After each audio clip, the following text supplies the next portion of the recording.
मरण कंडिका का स्वाध्याय हम कर रहे हैं आचार्य श्री अमित गति सागर जी महाराज द्वारा रचित। मंगलम भगवान वीरो मंगलम गौतमो गणी मंगलम कुंद कुंधार्यो जैन धर्मोस्तु मंगलम सर्वे मंगल मंगलयाम सर्वे कल्याण कारिकम प्रधानम सर्वधर्माणम जैनम जयतु शासनम जैनम जयतु शासनम जैनम जयतु शासनम। अब आज हमारा वार्तिक नाम के भ्रष्ट मुनि की कथा प्रारंभ होगी।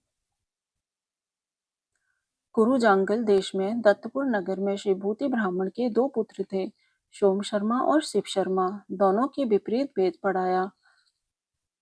इसी दिन छोटा भाई शिव शर्मा वेद के सूत्रों का अशुद्ध उच्चारण कर रहा था। बड़े भाई सोम शर्मा ने उसको शुद्ध पढ़ने को कहा, किंतु वह पुनः पुनः अशुद्ध बोलता रहा। तब बड़े भाई ने उसको 3 बार चांटे लगाए। उस दिन से सब लोग उसको वार्तिक कहने लगे।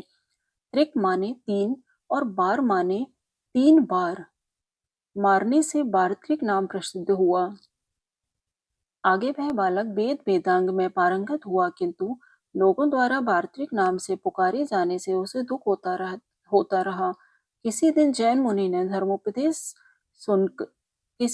मुनि से धर्मोपदेश सुनकर उसको वैराग्य हुआ और दीक्षा लेकर वह वार्तिक देश में विहार करने लगा। एक दिन आहारार्थ नगर में आ रहा था। मार्ग में एक कन्या की बारात में वैश्य का सुंदर नृत्य हो रहा था। उस नृत्यकारिणी पर वार्तिक मुनि मोहित हो गए। नृत्य की और वार्तिक सब साथ रहने लगे।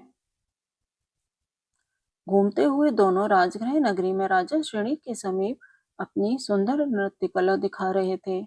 राजसभा में एक विद्याधर उपस्थित था। उसको नृत्य देखते हुए जाति स्मरण हो गया और उसने नृत्य की आदि के पूर्व भाव बताए, जिससे वार्तिक नर्तकी तथा और भी अनेक प्रत्यक्ष लोगों का वैराग्य हो गया।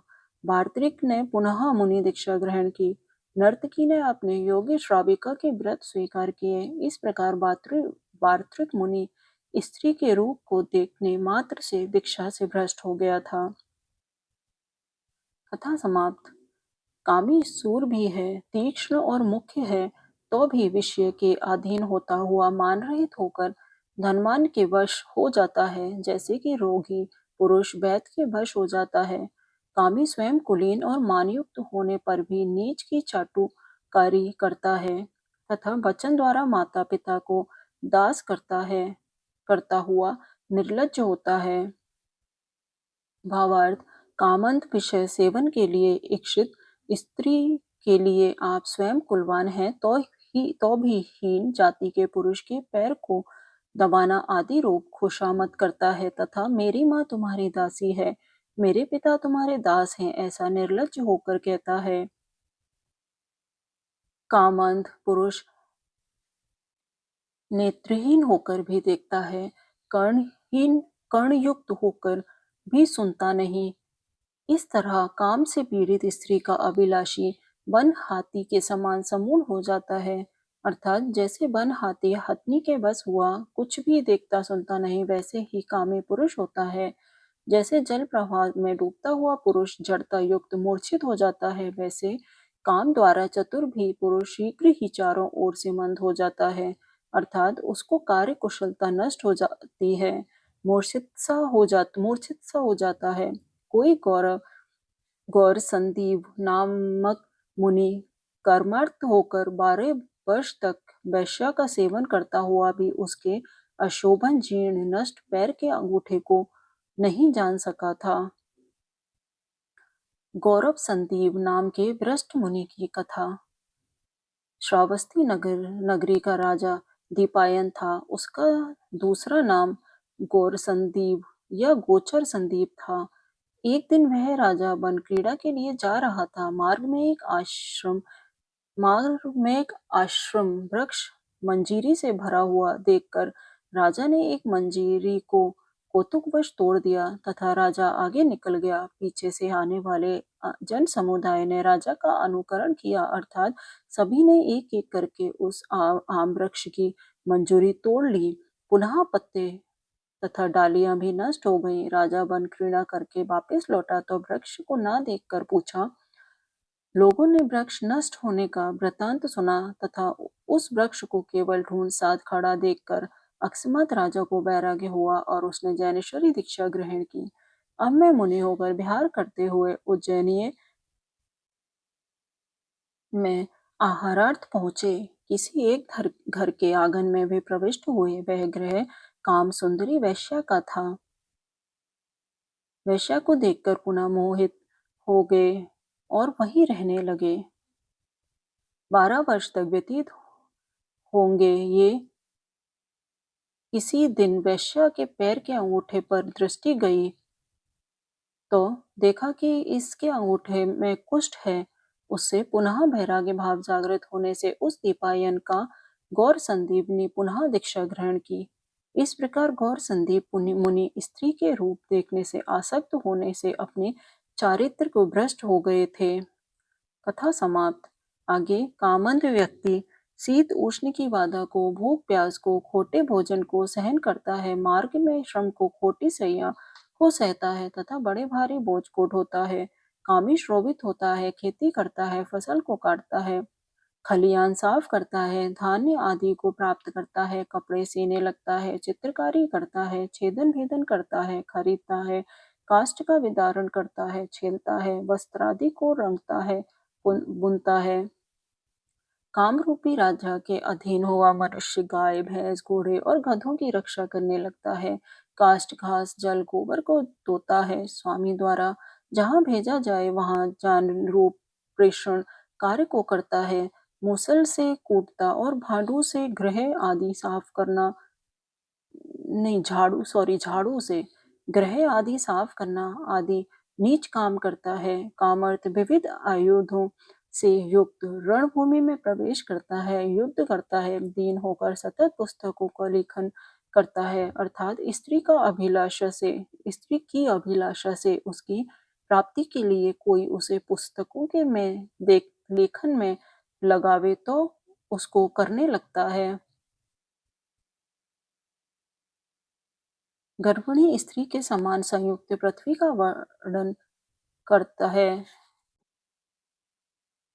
नहीं, क्या कहा? गर्भिणी स्त्री के समान संयुक्त पृथ्वी का कर्षण करता है, अर्थात जमीन में हल चलाता है। बहुत से शास्त्रों को पढ़कर बालकों को पढ़ाने लगता है, पर को संतुष्ट करने के लिए कि यह मुझे वांछित स्त्री को देगा। बहुत भेद वाले शिल्पों को करता है। व्यापार पेशा में उद्यत हुआ विविध प्रकार की ठगाई करता है। बहुत दुख रूपी लहरें जिसमें उठ रही हैं, ऐसे भव समुद्र में गिरना पड़ेगा। इस बात का विचार किए बिना मदनातुर मानव क्या क्या कार्य नहीं करता, सब कुछ कर डालता है। खोटी बुद्धि वाला कामी जिसका छुड़ाना कठिन है, ऐसे काम पाशों से स्वयं अपने को वेष्टित करता है। जैसे रेशम का कीड़ा अपने ही मुख की लार रूपी पाश से स्वयं को वेष्टित करता है। कामी पुरुष में राग द्वेष मद असूया पेशून्य कलह रति ईर्ष्या के वचन पर का तिरस्कार इतने दोष होते हैं। कामातुर पुरुष जब काम सेवन करता है उस समय कितना जीव घात होता है यह बताते हैं।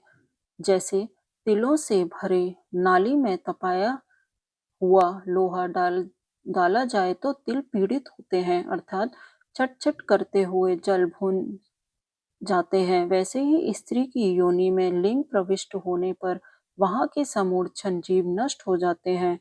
कामातुर पुरुष चाहती हुई स्त्री को अथवा बिना चाहती हो, दुर्बल हो, दुर्लभ हो, कैसी भी हो, उस बात को बिना जाने ही मांगता है, चाहता है, सेवन करता है, वह तो सर्व सदाचार से बहुभूत हो जाता है। बड़ा अफसोस है कि विमूढ़ बुद्धि कामी पुरुष पराई स्त्री को देखकर उसको क्यों चाहता है, क्योंकि अन्य पुरुष की स्त्री को प्राप्त तो कर नहीं सकता, किंतु व्यर्थ ही पापों का संचय कर लेता है। चिरकाल तक अभिलाषा करके जैसे तैसे कदाचित पराई स्त्री मिल भी जाए तो उसका सेवन करने में अतृप्ति और अविश्वास होने के कारण वह कामी पहले के समान ही रह जाता है, अर्थात जब पर नारी नहीं मिली थी तब अतृप्त था और मिलने पर कोई देख ना लेवे इत्यादि भावरूप आकुलता के कारण अतृप्ति भी ही रहता है। जहाँ तहाँ किसी स्थान पर उस नारी को किसी प्रकार प्राप्त करके भी वह भयभीत पुरुष शीघ्रता से रति सुख को किस तरह पा सकता है? नहीं पा सकता। पराई नारी का सेवन करने वाला पुरुष उस पराई नारी के जाति या कुटुंब के लोगों द्वारा एक राजादि के द्वारा सर्व स्वहरण विरोध बंध बंधन भय और कलह प्राप्त करता है। अर्थात जिसकी वह स्त्री है उसके पति भाई मामा आदि इस परिस्त्री सेवी को मारना धन लूटना आदि महान कष्ट होते हैं। अपनी स्त्री के साथ मैथुन सेवन करने पर भी यदि पुरुषों का अनर्थ का कारण होता है तो फिर पराई नारी के साथ मैथुन सेवन करने पर घोर पाप क्यों नहीं होगा? होगा ही। अपनी बहन माता और पुत्री आदि के साथ कोई दुराचार करे तो जैसे अपने को दुख होता है वैसे पराई नारी बहन आदि के साथ स्वयं दुराचार करने पर को दुख क्या नहीं होगा? अवश्य ही होगा। इस प्रकार कामी पुरुष पराई नारी के सेवन से पर को पीड़ा करने में उद्यमी हुआ पाप का संचय करता है तथा स्त्री भेद नपुंसक भेद नीच गोत्र इस दुरत्तर कर्मों का बंधन करता है। जो नहीं चाहती है ऐसी पराई नारी जो कि पुरुष के वश में आने से अत्यंत दुखी हो रही है उसको कोई कामयुक्त हठत भोगता है तो इस विषय में उस स्त्री का पूर्व जन्म का पाप का फल है जो पहले भव में पर स्त्री सेवन से अर्जित किया गया था। भावार्थ किसी पराई नारी का कोई पुरुष जबरदस्ती उसे दुखी करके सेवन करता है तो समझना चाहिए कि उक्त स्त्री ने पूर्व जन्म में पुरुष अवस्था में पर स्त्री का जबरदस्त सेवन किया था। वह पहले भाव में पर नारी में प्रेम करता था। स्त्री का भेष धारने वाला व्यक्ति अर्थात जो नपुंसक है और ऊपर से स्त्री का भेष पहनता है वह काम पीड़ा को करता हुआ भी इच्छित काम सुख नहीं पाता। सो यह उसके पूर्व भाव के पर स्त्री सेवन का फल है।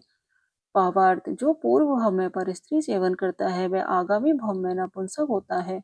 नपुंसक को देखकर समझना चाहिए कि इसने पूर्व भाव में पर नारी का सेवन किया था। पर स्त्री का सेवन करने से कामी पुरुष को बहुत जन्मों तक कुशीला माता की प्राप्ति होती है तथा उसकी भागिनी पत्नी पुत्र भी कष्ट तथा अपकीर्ति करने वाली दुराचारणी होती है। आशय यह है कि जो पराई नारी का शील बिगाड़ देता है उसके भव भव भव में माता बहन मरिया आदि कुशील होती है। जैसे उसने किसी पराई पुत्री पत्नी आदि का शील नष्ट कर दिया उसे कुशीला बनाया वैसे ही उसके पुत्री पत्नी आदि का दूसरा और कोई पुरुष शील बिगाड़ देगा। जो परनारी का सेवन करता है वह अगले भाव में कुरूप और दुराचारी बनता है। वह कदाचित निर्दोष भी हुआ तो उसे अकारण ही बंध संक्लेश कलह भद को भोगना पड़ता है। अर्थात खोटा काम नहीं करने पर भी उस पर दोषारोपण आता है और उससे उसको बांध देना मार देना आदि का कष्ट अकारण ही भोगना पड़ता है। काम से मोहित हुआ कडारपिंग इस भाव में महान दोष को प्राप्त कर मरा और दुषह वेदना वाले नरक में चला गया। कंडारपिंग की कथा काम्पिल्य नगर में राजा नरसिंह था। उसका मंत्री सुमति नामक था। उसने एक कांडरपिंग नाम का पुत्र हुआ। वह अत्यंत कामाशक्त था। एक दिन उसे कुबेर दत्त सेठ जी सर्वांग सुंदरी प्रियंग सुंदरी पत्नी को देखा। देखकर वह उस पर आसक्त हुआ। सुमति मंत्री ने पुत्र का हाल जानकर पहले 9 काम वासना को मन में धिक्कारा किंतु पुत्र के मुंह में आकर प्रियांगु सुंदरी को हस्तगत करने के लिए उसके पति कुबेरदत्त को दीपांतर में भेजना चाहा किंतु प्रियांग सुंदरी बुद्धिमती थी। उसने ताड़ लिया कि यह कामी कंडार पिंग की करतूत है। उसने पति को समझाया कि दीपांतर जाने का केवल दिखावा करो, आगे की बात मैं संभाल लूंगी। कंडार पिंग कुबेरदत्त को दीपांतर गया समझकर प्रियांगी सुंदरी के पास रात के समय आया। उस सुंदरी ने पखाने के कमरे में को साफ सुथरा करा के उसने एक बिना निवार के पलंग पर एक चादर बिछा दिया था। रियांगू सुंदरी ने आए हुए कंडार पिंग को उक्त पलंग पर बैठाने को कहा। जैसे ही ये पापी बैठने लगा, वैसे ही धड़ाम से अत्यंत दुर्गंध में पखाने में के मैल में जा पड़ा। अब कंडार पिंग को बहुत पश्चाताप हुआ। उसने निकालने के लिए सुंदरी से बहुत प्रार्थना की, किंतु पाप का फल भोगने के लिए उसने उसको नहीं निकाला। 6 मास व्यतीत होने पर कुबेर दत्त ने दीपांतर से आने का बहाना किया। राजा और मंत्रियों से दो के जल्क पक्षी लाने को कहा था। सेठ ने पखाने से कंडार पिंग को निकालकर उसकी पक्षियों के पंख लगाकर, मुख काला कर, हाथ पैर बांधकर पिंजड़े में डाल के राजा के समक्ष उपस्थित किया तथा वास्तविक सत्य वृतांत कह सुनाया। राजा को कांडर पिंग के ऊपर क्रोध आया और उसने उस कामी पापी को प्रदंड किया। कंडार पिंग मरकर नरक गया। इस प्रकार पराई नारी के सेवन का भाव करने से तथा साक्षात सेवन करने से महाभयानक दुख उठाना पड़ता है। ऐसा जानकर इस पाप से विरक्त होना चाहिए। कंडार पिंगी की कथा यहाँ समाप्त। ऊपर कहे गए समस्त दोष ब्रह्मचारी के नहीं होते हैं, उस बैरागी के तो उन दोषों से विपक्ष भूत अनेक अनेक मनोहर गुण ही हुआ करते हैं। काम के नीच पुरुष स्त्री रूपी नदियों के रंभ नितंब विषय में काम रूपी रास्ते से आकर कुछ रूपी फलों का सेवन कर वहां विश्राम करके स्त्री के मुख का जल पीता हुआ सुख पूर्वक नरकपुरी में प्रवेश करता है।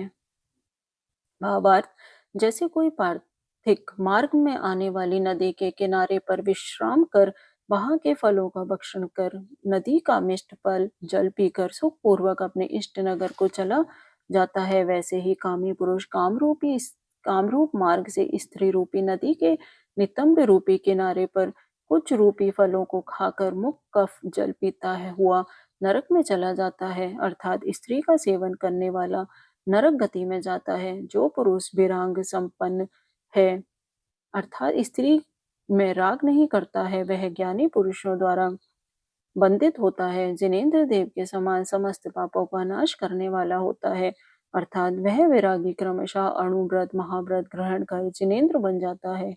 वह केवल ज्ञानी अर्थात श्रुत ज्ञानी काम रूपी अग्नि से दिन रात अतिशय रूप से जलते हुए अखिल लोक को देखता है। यहाँ काम दोष वर्णन समाप्त। आगे का स्वाध्याय कल करेंगे। जा वाणी के ज्ञान से सुझलो कलोग, जो वाणी मस्तक धरो सदा देत हो ठोग। है जिन वाणी भारती तो जपु दिन रे, जो तेरी शरण आ गए सो पावे सुख चैन, जो तेरी शरण आ गए सो पावे सुख चैन। 9वां नमोकार मंत्र।